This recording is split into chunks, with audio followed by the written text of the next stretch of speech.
Tinanong kami if you would allow the burial of Marcos. Sabi ko, yes. Yung tatlo, sabi nila hindi. So, nung panahon na ako, tapos gusto na ilibing si Marcos, pinalibing ko. Look, yun yung mga...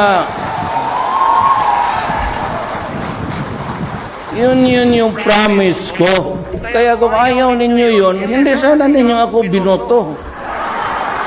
Anong klase ito? As president, kayong mga taga-human rights, I build a country. Hindi ako police. I look after my country. Paski ganito lang ako, I love the Philippines. I love the Philippines and I love. Diba sabi ko sa kampanya, why am I here? I am here because I love my country and I love the people of Philippines and especially the beautiful Filipino.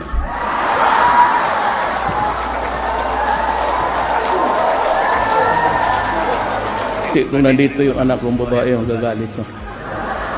Titindig yun. Si Inday, titindig yan. Harap-harapan. Magdita yan. Nobody was mentioning about Mindanao.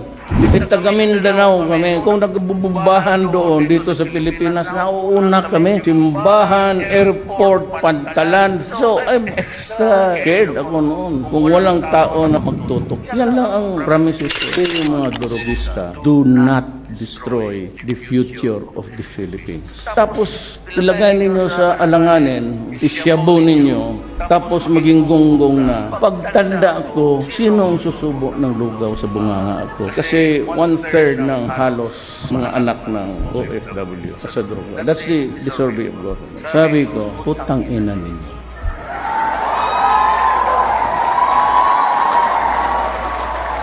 Ang mga tatay nito nasa ibang bansa, napapakamatay.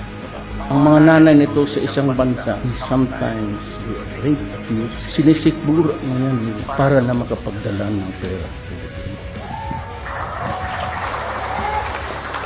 Binabastos nga, tinitiis. I am a president for peace. I cannot be a wartime president.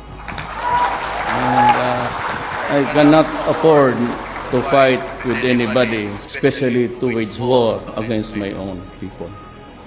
So whether we like it or not, alam nila, Lisa, yan, that open ako and I just released about 14 prisoners from Bilibid, yung mga komunista na convicted na. The higher interest of the people must prevail. Meron niyang 8888, that's the hotline. Sabihin mo lang, kung ayaw mong sabihin mo yung taong nirereklamo mo, ito si Juan de la Cruz, pabalik-balik ako sa opisina, kukuha ng permit o clearance, at pabalik-balik na lang ako, ang hanggang ngayon wala pa.